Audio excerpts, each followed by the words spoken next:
Welcome back to Old School Sports and our Out of the Park Baseball 25 series. Can we save the Oakland A's? And we are 2 months into the 2029 season. Our A's are 30 and 28, half game behind in the very tight American League West. You can see Seattle, the Astros, and Oakland are all within half a game of one another this season. So a good battle going. Our team has been better on paper than it has been in reality. So hopefully that is a sign that we'll be playing even better over the next few months as we try to ensure that we have a team that finishes over 500 this year, start making some progress towards our ultimate goals with this team. Have made one small trade since the last episode.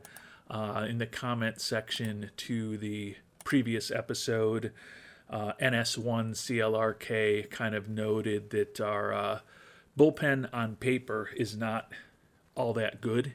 And I do agree with NS1 CLRK on that point, although I did note in the comments that we actually have the best bullpen ERA in all of the American League at this point, but we probably have gotten a little lucky. So we were able to make a very minor trade, which should help us a bit going forward. As part of the deal that we made, we sent Mitch Spence down to AAA. He's actually been a pretty decent pitcher for us this year, but he does not have the same kind of stuff as the guy that we brought on board. And we picked up Mitch Keller, and we basically just had to give away George Soriano, who was in AAA for us, but a 30-year-old who's not a big part of our future, as well as minor league third baseman Michael Braswell. He is actually a guy who we picked in the 12th round of our first round draft in 2024. He's kind of progressed at a very slow level through our farm system. Don't see him with this profile and the fact that he's almost 27 years old being an important prospect for us. So we bring Mitch Keller on board for the rest of this year, gives us a guy with better stuff than Mitch Spence had, average movement, average control, does have those ground ball tendencies that we like to see, particularly given our good infield defense. So the hope is that Spence may give us a little bit more legitimacy out of our bullpen. We have at this point put him into a spot where Spence is who we just sent down. Keller, we put him into a middle relief role, which has let us move Brian Wu into the long relief and mop-up role that Spence was in. The bullpen, as I talked about, has performed pretty well this season. Bennett Souza has been the disappointment. We did have him in the specialist role against lefties, but we also had him in a middle relief role, so he's probably been being used a little more often against right-handed batters than we would like. So hopefully that will help his performance improve going forward. One other thing that happened at the end of the last episode that we didn't mention that we wanted to, Hideki Arakawa, second straight year we have signed an international free agent. Was obviously Hidero Endo a year ago, and he's been one of the most notable players through this playthrough so far, just in terms of the impact he's had on our team and also just the amount of chatter he's generated in the responses and the comments to the episodes. Arakawa, a less polarizing prospect certainly, but he just won the American League Rookie of the Month, hit .301 with 4 home runs and 28 hits for the month of May. Since he came up, hitting .286 with 4 homers and 20 ribbies. We, of course, brought him up after Cameron Cawley suffered that season-ending injury, and Arakawa has stepped right into the shortstop role for us, and honestly, at this point, is hitting better for us than Cawley ever did. Taking a look at our prospective schedule for this month of June, not a lot of games in the division. We got 3 at home against Seattle to start the month, And then we've got a road trip through Texas in the middle of the month where we'll have 3 against Houston and 3 at the Rangers. Other than that, though, a lot of games against other American League teams and a 2-game homestand against the Rockies also thrown into our June schedule. And we've got another complainer, although this one at least is legitimate. Byron Buxton spent some time on the IL for us, but has hit .294 with a 149 WRC plus and 51 at-bats. He's only starting for us against left-handed pitching. His range in the outfield has definitely taken a step back here on the other side of 35, and even looking at his ratings, certainly not as proficient against right-handed pitching as we think he is against left-handed pitching. We'll see what we can do to try to get him a little more playing time, but he's certainly not a player that's a big part of our future, although has been helpful this year and hopefully will remain that way going forward. I know some of you are always interested in what our player morale looks like, and it's fine, both from a coaching and a player perspective. Staff cohesion is ecstatic right now, and when we look at team chemistry, people are happy. Not really any negative personalities on the team at this point. Nick Lodolo and Brian Wu, a couple of pitchers that we have added over the past several months, have bad relationships with our new manager, Kip Wells, but the preponderance of players on the team who have strong feelings about Kip Wells tend to have a good relationship with him.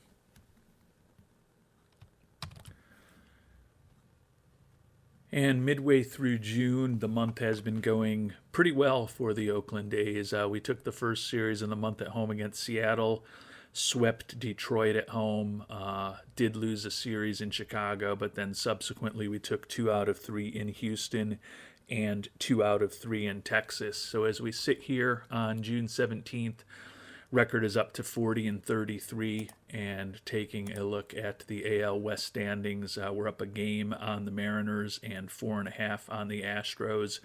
Tyler Soderstrom still second in the American League in terms of batting average. Don't see that we've got any pitchers right on the leaderboards. Do have one bad piece of news, though, as tends to happen anytime I stop the game. And we've just lost... can tell we've gotten a lot of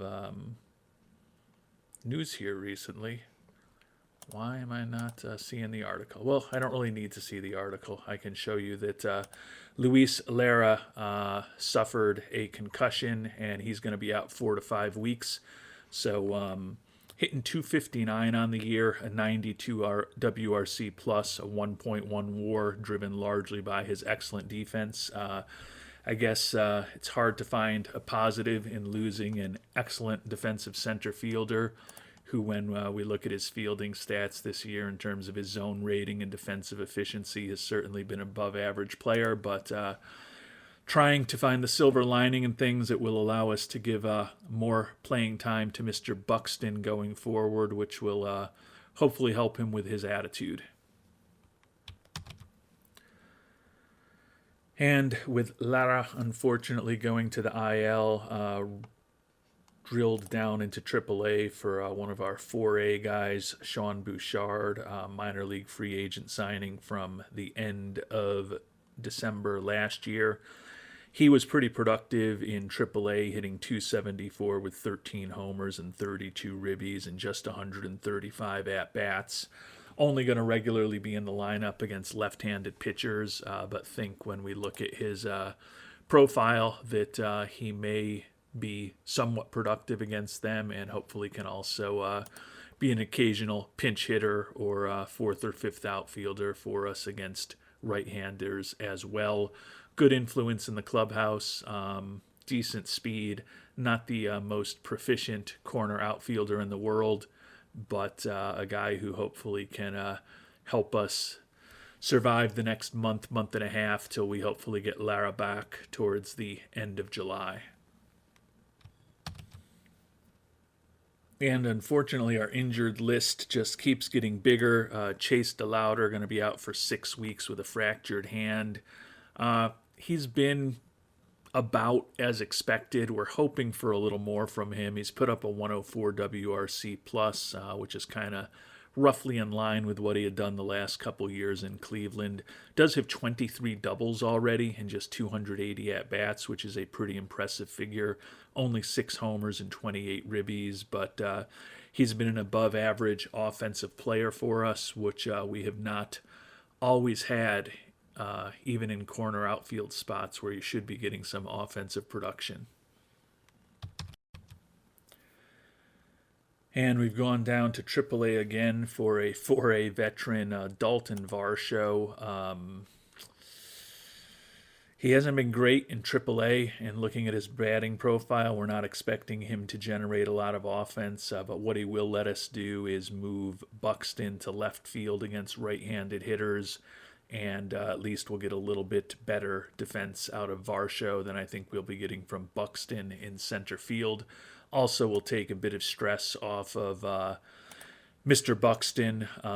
You can see that Varsho does have a better error rating than Buxton, but Buxton is also wrecked physically at this point, so hopefully, since he's playing every day now, letting him play the majority of games in left field will hopefully relieve a little bit of stress on his body and hopefully let us keep him healthy, particularly until Luis Lara is ready to come back off of the IL. And unfortunately, our outfield continues to look like a MASH unit. Sean Bouchard, now injured with a twisted ankle, moderate impact on running, minimal impact on throwing. He's only had 2 at-bats for us. I don't think we put him on the IL. He's only supposed to be playing against left-handed pitchers for us, and he's already in the DH role. So honestly, we just need him to be able to hit and hopefully run the bases at least 30% or so of the time that he actually has a plate appearance.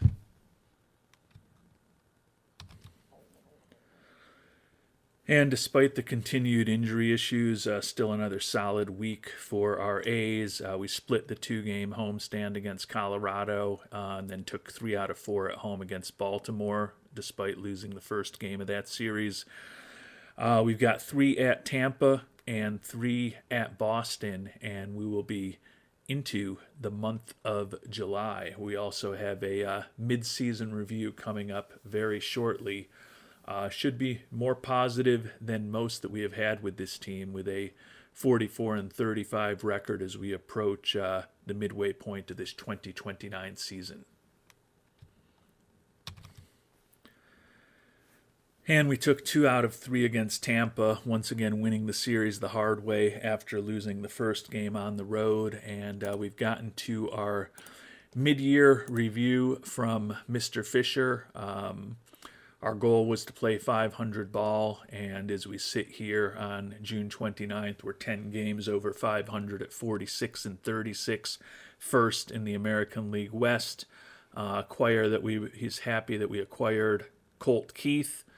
We've made a little bit of a progress on attendance this year with the team playing better, but still far away from our goal, although that's not a goal for this season. And our fan interest is still a definite issue. He's worried about our progress towards the goals that he's set out, but he's still good with our overall performance. So definitely taking a significant step forward with the team thus far this season. We'll play these first 2 games against Boston, get to the month of July, and then we will do our annual mid-year review of our roster and start trying to put a potential plan together for what we might be looking to do as we get closer to the trade deadline, since this team, surprisingly to many of you, I'm sure, is not just in the mix to have an above 500 record, but also right now looks to be well in the mix to compete for a playoff spot this year. And we won the first two games against Boston to finish off an excellent month of June for our Oakland A's.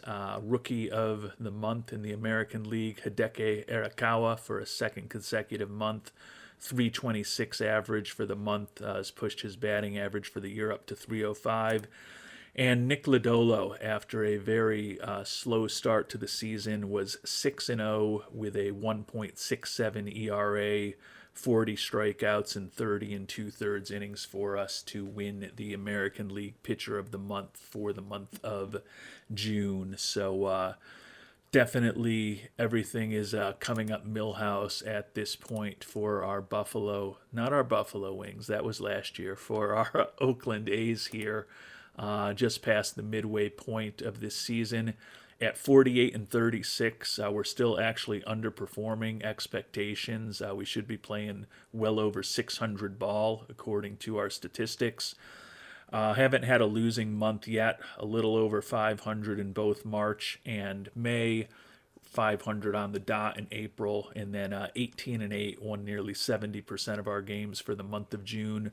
We are first in the American League in runs scored. I emphasize that just because through the first 5 years of this playthrough, we've typically been the worst or one of the worst offensive teams in the American League pretty consistently. So the moves that we've made this offseason to hopefully improve the offense seem to have worked.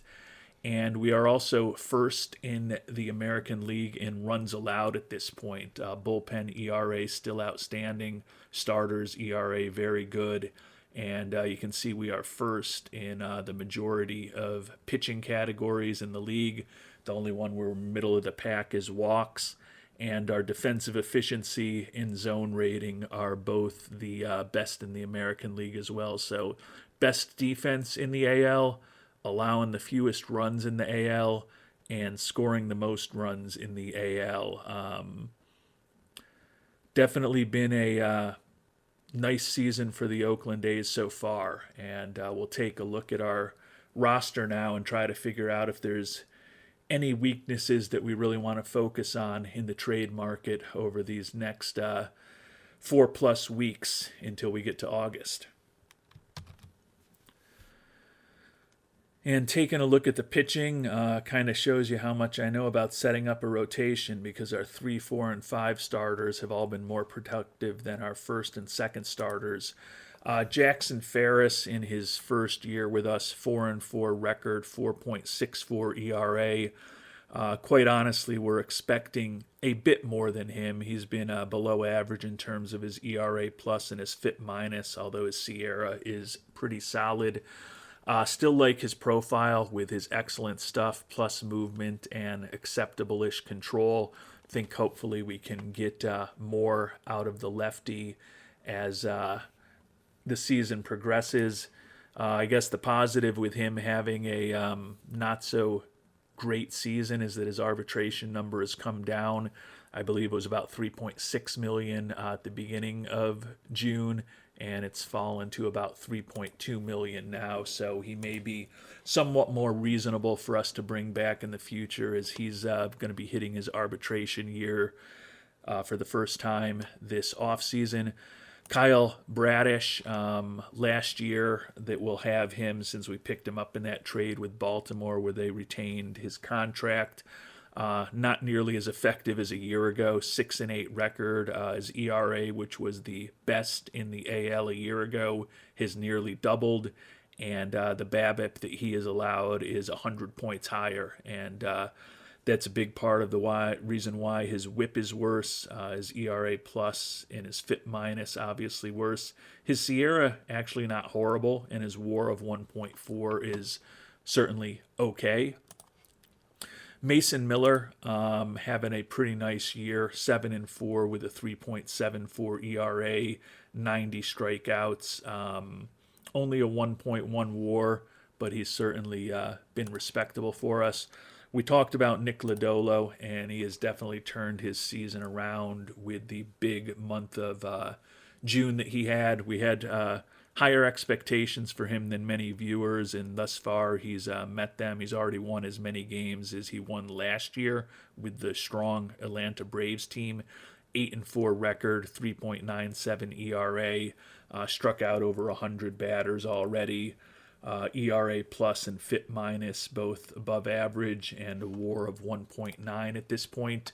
And certainly last but not least, Bubba Chandler just having a solid year for us. 6-2 record, 3.10 ERA, the best season he's had since we picked him up in that trade with Pittsburgh just about 2 years ago. Well above average in terms of his ERA plus and his FIP minus, and also has a 1.9 WAR this season. And fortunately for us, the bullpen also looking very solid at this point. Chase Lee, the alleged closer, a 2 ERA over 27 innings pitched, incredible ERA plus, and a very strong FIP minus for him. Mason Black, put him into that stopper role, and he's given us 69 1/3 innings pitched. Has allowed 8 homers and 28 walks, so it certainly has not been perfect. But the 3.63 ERA that he's put up for us is over a run better than he had done with the Giants in the previous 2 seasons. Hasn't been perfect, but he's been solid, and he's pitched a lot of innings for us out of the pen. Ben Leeper, the right-hander, 2.22 ERA over 24 1/3 innings. He's been a solid presence in our bullpen for the last few seasons since we picked him in the Rule 5. Emmett Sheehan, pitching a lot better this year than he did when we first picked him up, a guy that we claimed on waivers at the beginning of 2028 from the Dodgers. Still gives up too many home runs and walks too many batters, but he has struck out 50 in 39 innings. Been below replacement level, but he's actually been pitching somewhat better of late after a slow start. Mitch Keller has been outstanding since we picked him up. 20 strikeouts in 15 innings, 1.20 earned run average. Patrick Sandoval, who we picked up as a minor league free agent signing, 3.17 ERA, is a lefty out of our pen. Brian Wu, another minor league free agent signing who ended up making the roster, 3.30 ERA over 46 1/3 innings with 57 strikeouts. A very strong 2.32 Sierra for Wu on the season. And Bennett Souza has actually been pitching a little better of late to get the ERA down to 5.5. I know that's not an incredibly impressive number, but if we take a look at his pitching splits, you can see an 18.90 ERA in April, got it down to 3.52 in May, and was 1.59 in the month of June, as we've had him a little more focused on trying to pitch primarily against left-handed batters. So certainly, particularly with the fact that we're competing for a division title this year, would love to add a big-time pitcher. Could definitely use a big-time left-handed arm out of the bullpen. That could be an obvious addition for us to look for. And if there's a rental of a big-time starter, I know some of you will not like this, but I felt this team could be competitive this year, and we are competitive. If we don't have to mortgage the future, my thought with this A's team with the lowest budget and the lowest payroll in all of baseball, if there's a season when we can try to contend, if there's something that we can do to make this team competitive that, again, does not mortgage our future, I will definitely take a look at it. Turning from our strong pitching staff to our everyday players, Drake Baldwin, the catcher, the 201 batting average is pretty brutal, but it was much worse not that long ago. Taking a look at his batting splits for the year, you can see he hit just a $133 in the month of May after a 200 average in April and 143 in March. So the 290 average that he put up in June really helped the team achieve that great record. So he's playing better of late. And Agustin Ramirez has finally given what we've been looking for against left-handed pitching out of our catcher for basically this entire playthrough. just a guy who is competent offensively and competent defensively, and he's certainly been that with a 0.7 WAR and a 736 OPS and 111 at-bats. Not going to set the world on fire, but he's also a respectable hitter and a respectable catcher in the 29 games that he has started for us. Charlie Condon, one of the guys that we brought over hoping to generate a bit more offense, and he's honestly been a bit disappointing. 222 average, only 4 home runs and 20 ribbies and 216 at-bats. Having to play a little more regularly now with some of the injuries that we've had, but the 81 WRC plus, not exactly what we were looking for. Was hoping he'd be closer to the player he was 2 years ago in Cleveland, but it looks like he's not quite as bad as he was last year, but certainly not nearly as good as he was in 2027 either. He's been below replacement level given his defensive limitations. When all is said and done, finding someone to upgrade a right-handed hitting first base / DH / corner outfield spot should not be that difficult. That might be something for us to explore.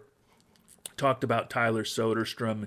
He is having a monster season, 315 batting average, 13 homers, and 60 ribbies already, and just 260 at-bats, 142 WRC plus, and a 1.9 WAR for the now veteran first baseman.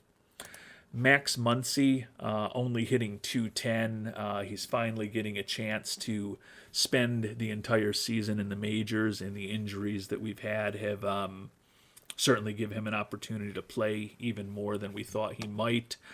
But only a 210 batting average and 68 WRC plus. Trying to play him primarily against left-handed pitching, where according to his ratings, he should not be entirely ineffective, but the end result of what Muncy has done has not been particularly impressive for us this year. Brian Rincon having a really strong year. He was very good in 2027. He was not great in 2028. But still put up a 2.4 WAR, even though it was almost half of what he had done a year before.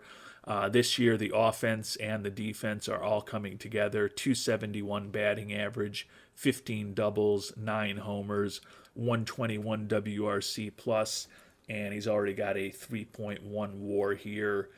He's been playing both second base and shortstop for us this year, primarily second base, where his zone rating and defensive efficiency are both well above average. Certainly would think he could be a contender to win a Gold Glove with those kind of numbers. And as happy as we are with the offense from Mr. Rincon, even happier with Colt Keith.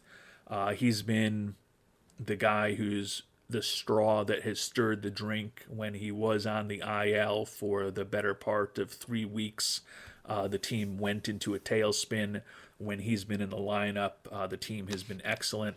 Played in just 66 of our first 84 games, so he missed 18 games over those 3 weeks when he was banged up. 294 average, 18 homers, 70 ribbies, adds up to a 153 WRC plus and a 2.9 WAR. Although, as we'll talk about, his defense is not quite the same as Hidero Endo's. When it all adds up, I'm pretty confident that Endo probably doesn't have a 2.9 WAR. Might as well check in on him. I know this is a guy that many of you want to see updates on, and we'll see what blanks Endo is doing. The batting average down to 211, so I think that means he's following a similar pattern to what he did with us a year ago, where he was strongest in April and then kind of weakened after that. Does him 19 homers and 49 ribbies, so he's been, on pace to be even more productive with those numbers in Detroit than he was with us in Oakland, and not a shock given that the park is a bit friendlier to right-handed power hitters. But when all is said and done, the on-base percentage is barely 300. and he has struck out 137 times in 285 at-bats.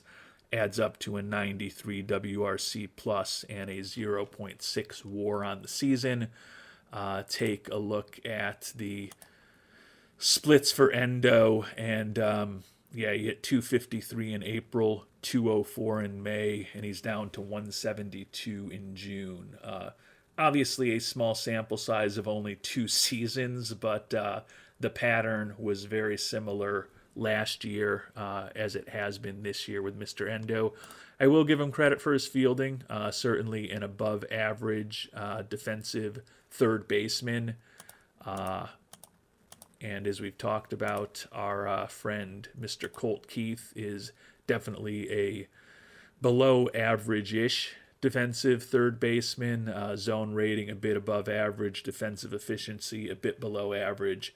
But as we talked about, when you kind of roll it all together into what their WAR is for the season, feel pretty positive about having Colt Keith at third base for us rather than Mr. Endo.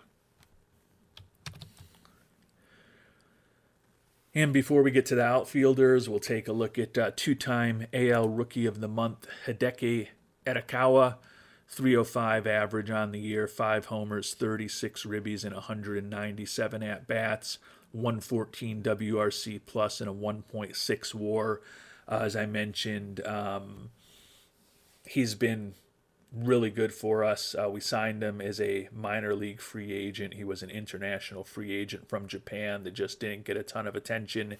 Gave him the minor league deal with the major league option, and when Cameron Cawley got hurt, brought up Arakawa to become our everyday shortstop, and thus far he's been productive. He is not, I think, as good defensively as these numbers show. 5.7 zone rating, 1.071 defensive efficiency, but I think those may regress a little bit. Certainly with the 70 range, would expect that he's going to be an above average defensive shortstop with those other ratings, but to me those numbers are a bit better than I'd expect, but we will certainly take it. Moving to the outfielders, Sean Bouchard, 2 for 10 in very limited playing time, does have 2 doubles for his 2 hits, and he's walked a couple times, so a 106 WRC plus. Not a big part of our future, but he's helping us now. Brian Buelvas hitting just 246, does have 15 ribbies, 7 for 7 on the base paths, has 8 doubles and 5 triples on the year, so pretty made good use of that gap power and his decent speed. Still has added up just to an 88 WRC plus, but with the injury issues we've had in the outfield, he is on the roster for the foreseeable future. Byron Buxton, 234 average, but he makes the most of his 124 at-bats, has 9 doubles, 5 homers. He's walked 16 times, driven in 24 runs. So he's put up a 112 WRC plus for us, playing a bit more now with the injury to Mr. Lara. Dalton Varsho just came up recently, 6 for 18 with a homer and 4 ribbies in a very small sample size. And last but not least, Lawrence Butler, 255 average, does have 9 homers and 42 ribbies this year and 243 at-bats. Slightly above average offensively, which is similar to where he was for us a year ago. A solid major league player, but certainly not a star. So someone who could take over for Condon is a corner infielder / DH / corner outfielder, and honestly someone who might allow us to move on from the likes of a Bouchard or a Varsho or maybe even a Buelvas as a corner outfielder with a big bat would, to me, be the most obvious things to look for in terms of the trade market. I don't love that with Muncy, Rincon, Keith, and Arakawa, we really only have 4 guys capable of playing second, third, and short. If Rincon at second, Arakawa is short, and Keith remain healthy, we're probably fine. But if those guys get banged up and we need to rely on Muncy a bit more and then head down to AAA for someone to be a utility infielder. That's probably not optimal. So a decent infielder, I think, is something else for us to think about trying to bring on board. Lara still going to be out 2 to 3 weeks, and DeLauder still out 4 to 5 weeks. So hopefully we'll see Lara back from that concussion before the end of the month. Honestly, probably will not see Chase DeLauder again until August. And as we sit here on July 1st, Soderstrom has fallen to third in the AL in batting average. Colt Keith, despite missing those 18 games, second in the league with 70 ribbies. And Nick Lodolo is now tied for second in the American League with his 8 wins. We are 4 games up on the Mariners and 8 games up on the Astros in the AL West.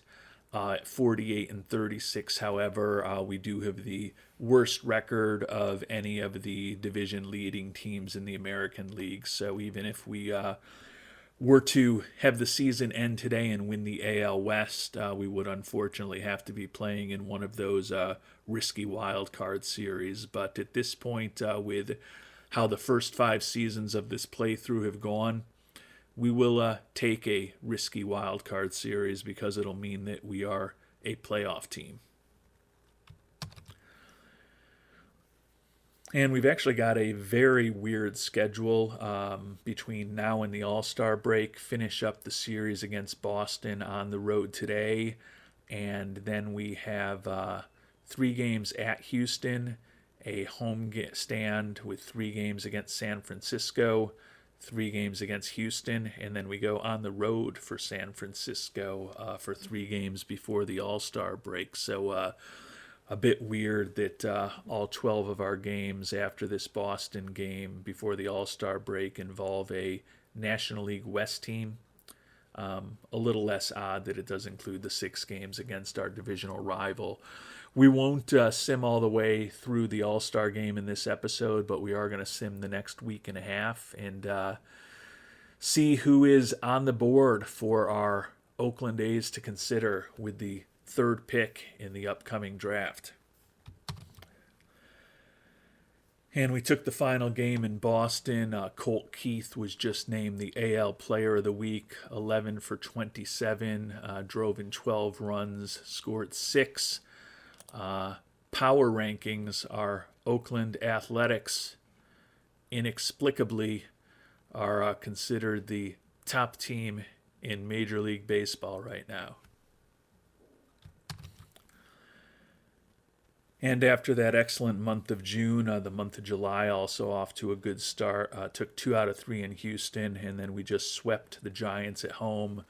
So no game today, and then we will start the series with Houston before it's time for the 2029 first-year player draft.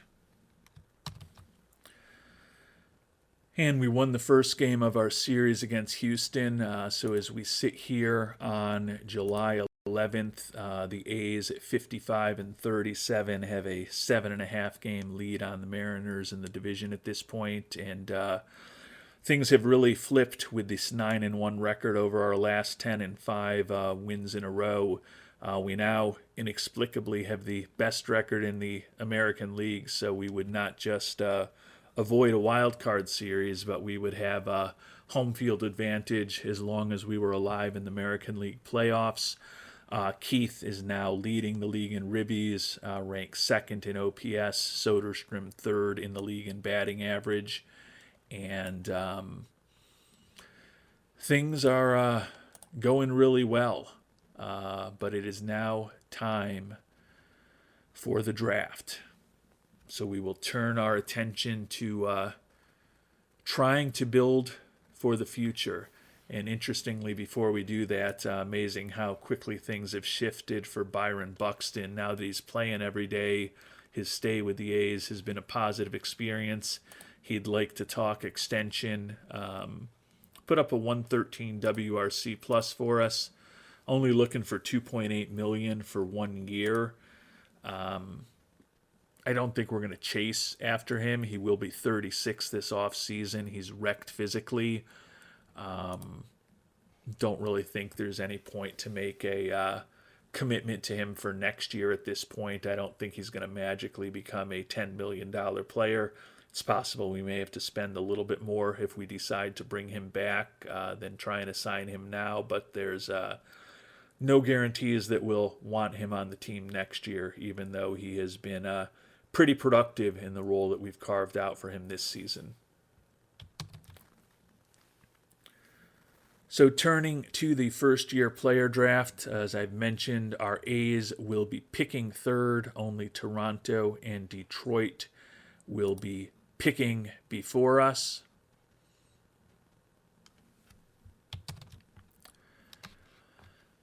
And for those of you that are still members of our worldwide scouting department, we'll kind of highlight all of the 4.5-star potential or higher players, as well as any interesting college players who don't quite meet those criteria, to give you some idea of what the top of this draft looks like.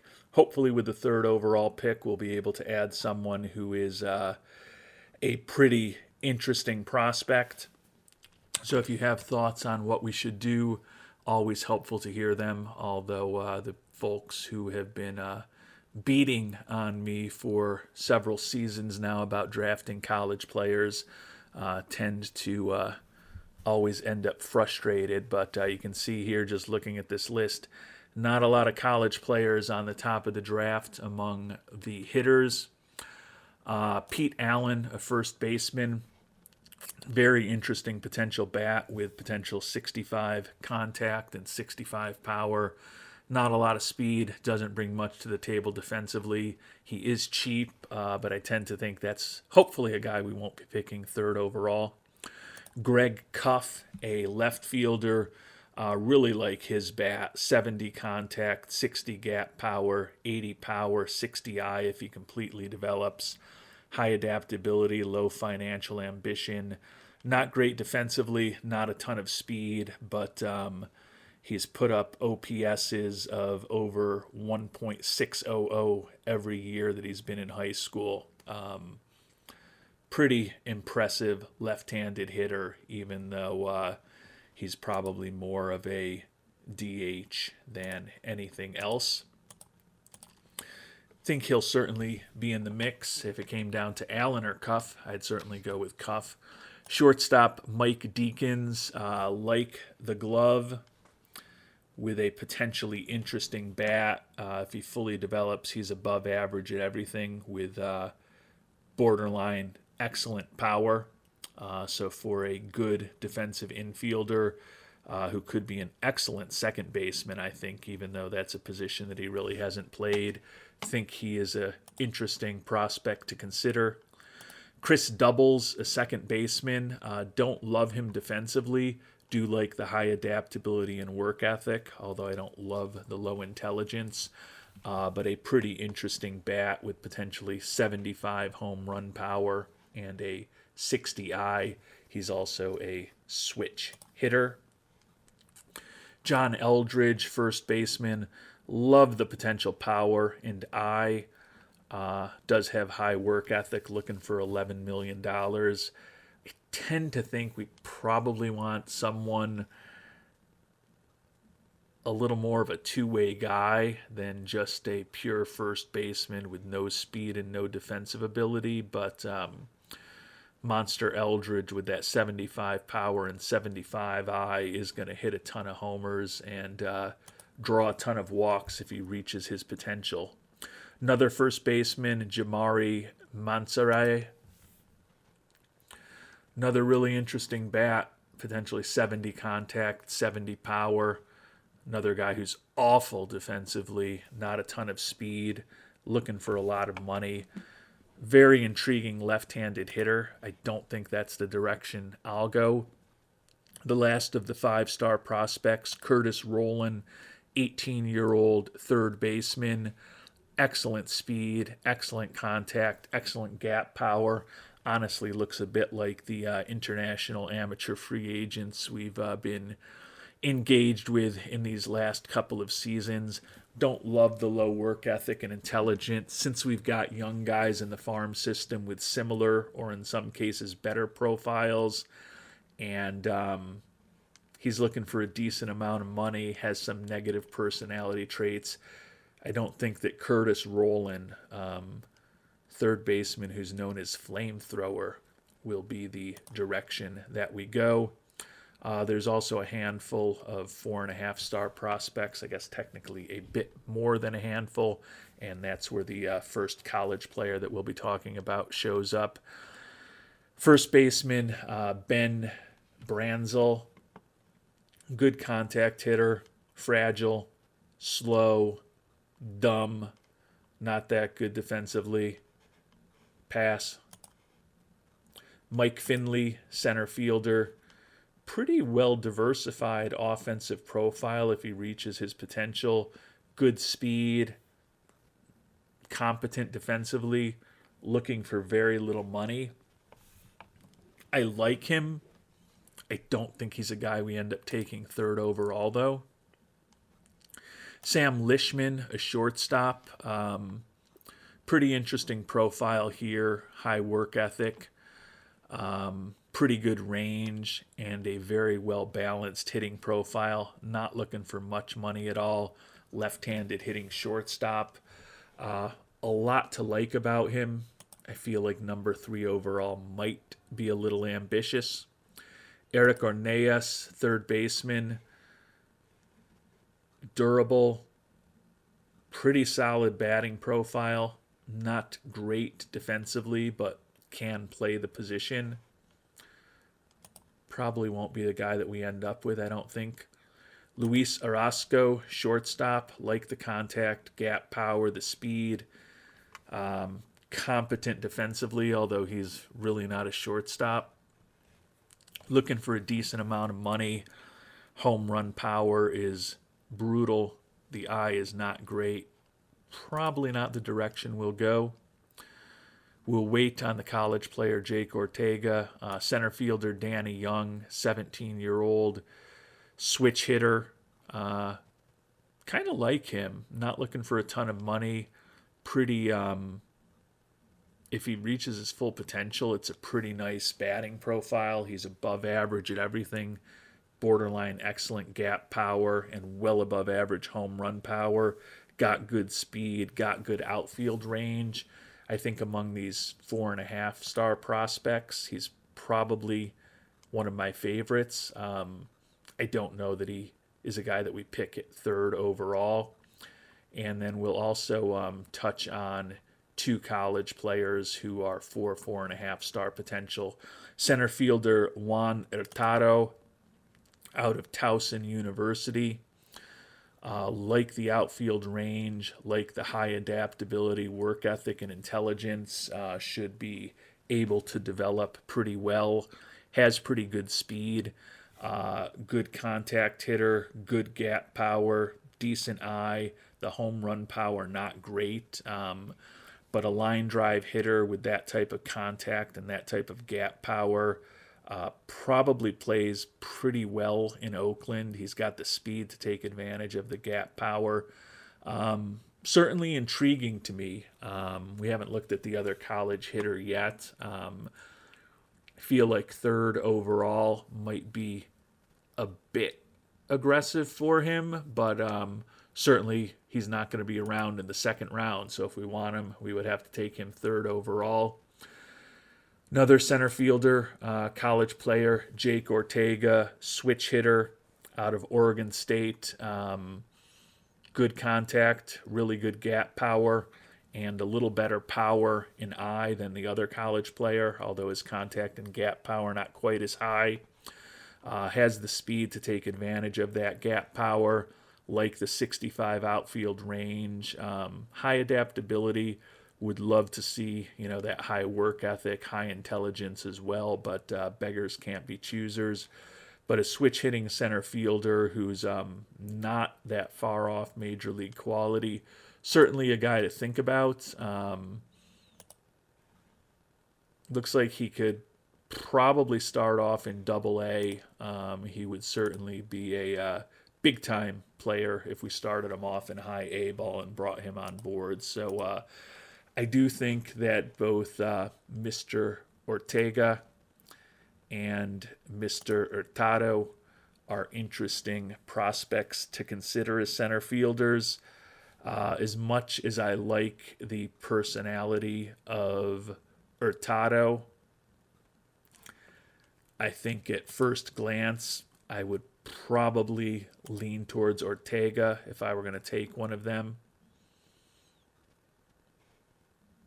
Better range and a more well-balanced bat, like the good eye there. But I could be convinced otherwise, and I know that some of you realize I could also probably be convinced to take one of these high schoolers as well. So some interesting decisions to consider among the dozen or so, actually more than a dozen or so position players that we've looked at. But there are also pitchers available. Ishmael Carrera, a college player, is among the 5-star prospects. 21-year-old out of Florida Gulf Coast, looking for reasonable money, like the high leadership and work ethic. Don't love the low intelligence, but looks like he could be a solid above average major league starter. 60 stuff, 60 movement, 60 control if he completely develops. He's really a 3.5 pitch guy. The slider is competent, but it doesn't look like it's ever going to be anything better than competent. Ground ball tendencies, throws in the low to mid 90s. Not a perfect prospect by any stretch of the imagination, but looks like he could certainly start in high A ball, and I think in theory could make it to Double A before the end of this season. So if I could click properly here and get back to the pitchers. Wondering why I'm seeing that, and that's because I'm looking at the Texas League right now. I was wondering why there were so many outstanding pitchers allegedly available, because they all have the potential to be big-time Double-A players. The question, who's going to be the big-time Major League player? A bunch of high schoolers also among the top prospects. Jake Jackson. Question is whether he develops that sinker. Otherwise, he's a very expensive but potentially very effective left-handed reliever. Probably not the direction that we'll go. Omari Rafael, 18-year-old, potentially outstanding stuff, above average movement and control.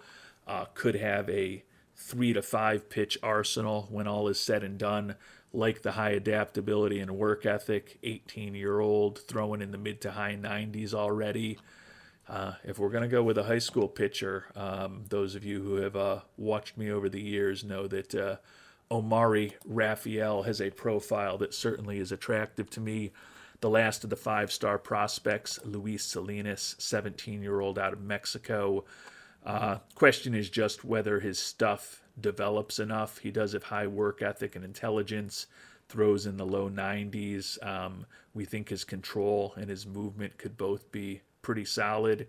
His stuff could be solid too if it completely develops, but the fact that it's only a 25 right now and he doesn't have any pitches that are close to major league quality makes me think I'd be a little reticent about him. If we go with a college pitcher, Carrera seems like a real interesting choice. If we were going to go with a high school pitcher, Omari Rafael would be clearly my choice among the 4 players that we've looked at. 2 other high schoolers, Alpha Lucky, fragile at 18 years old. Think his stuff is only average. Given that we don't love his stuff and he's already fragile, even though he does have high work ethic, intelligence, good stamina, really good at holding on runners. Hard to imagine Alpha Lucky is a way that we'd go with the 3rd overall pick. Sean Stoner, more interesting profile, but he could conceivably only be a two-pitch guy. Going to need that change to develop. Probably not a guy that we would pick at third overall. Tend to think if Carrera or Raphael is around, those would probably be the two pitchers I'd be thinking about if we were to go pitcher. We'll also take a look among the four-star prospects at two other college players. Connor Fister, a 21-year-old out of Georgia Tech, a left-hander. Think that he could be a solid major leaguer if he completely develops a potential six-pitch arsenal. Above average stamina, really good at holding on runners, high adaptability, work ethic, and intelligence. Definitely a lot to like about Fathead Fister. And the other college player to consider, Gilberto Saldivar. More mixed personality for the BYU product. Another guy with a number of pitches. Looks like he could be a 4 or 5 pitch guy. Has a bit more stamina, stuff, movement, and control. All could be above average. Only throws in the low 90s. Don't love some of those personality traits. I think if we were going to go with one of these two guys, I would certainly go with Fister over Salvador, just based on the personality, and I think there's probably a little more upside for Fathead. So if I was going to go with 3 pitchers, first glance, Fister, Carrera, and Raphael would be my top 3. So it's guaranteed that one of those 3 will be around for the third pick. The question is, will all 3 of them be around? And given the depth of the batters who are available, I don't think it's inconceivable that all 3 of those pitchers will be around. And we may also have some interesting decisions to make among the hitters as well. So if you've got thoughts on what we should do, would always appreciate hearing them, even though I know some of you are frustrated that it seems like I rarely follow your advice. When I've got at times over a dozen people giving me advice and 8 or 10 different players being nominated or their good qualities pointed out to me, just by definition, I'm going to make most of you upset with me with the decisions that I end up making. And so we can really frame in that decision for us at number 3 overall as good as possible. We're going to auto draft until our pick, take a look at who is gone, and Jamari Mansaray, the first baseman, 9 fingers Mansaray, the high schooler, the first pick overall.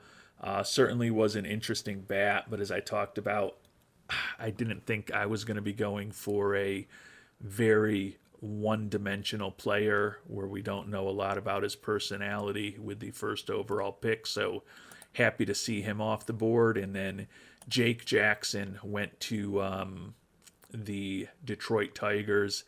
As I talked about with him, if that sinker doesn't develop, he's probably not a starting pitcher with just a fastball and a change. He's the guy who I said could be a very high-end left-handed reliever if things don't go well for his development. So 2 guys that I definitely was not going to take with the 3rd overall pick are off the board. So essentially what that means is that I'm going to get to pick whoever I would have picked first overall with the 3rd overall pick. And there's a lot of interesting decisions between high school players, college players, pitchers, position players. Going to be a real interesting decision. And any of you who are willing to share your thoughts with me on how we should proceed, as always, I do appreciate the thoughts and the input, even though some of you probably think I don't at this point. And with that, we are going to call it an episode. everything is going swimmingly this year for the A's. Best record in the American League, and we are going to pick the player that we like best out of anyone in the draft with the third overall pick coming up shortly. So seems like the tide is beginning to turn for these Oakland A's. Certainly recognize that we still haven't built anything sustainable. We still have not actually made the playoffs yet with this team. And our youth is still a bit away. Our farm system's still middle of the pack, ranking 14th overall. So definitely need to make some progress there, and hopefully we'll be able to make some progress in the draft in our next episode. Until then, thanks so much for watching, and hope you have a great day.